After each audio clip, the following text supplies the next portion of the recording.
basically someone in a leadership position, and that can be a reconfiguring team. Each day somebody else might be the leader, or it might be more formalized, like we have a crew lead, a supervisor. But that person who has a vision of the work that needs to be done and make sure that they're communicating it to the other people that they're going out to do the work. Here's what I think we're up against. Here's what I'm concerned about and how I think we should do it. Here are the things that I think we really need to pay attention to that might harm us. Now talk to me. And that's the important part.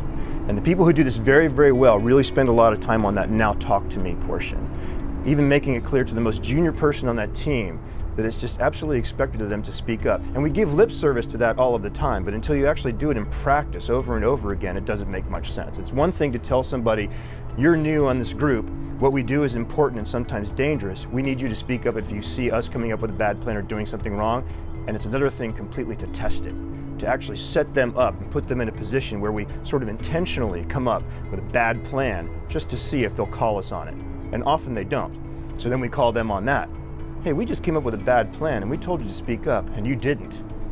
And then they, from now on we'll do it. And the funny thing is if you do that enough, you've given them that space, you've given them that permission to do it, later on you'll be coming up with what you think is a brilliant plan, and you'll get to a certain point, you'll be discussing something, and that junior person will look at you and say, I know what you're doing. You're coming up with another ridiculously dangerous, stupid thing, aren't you?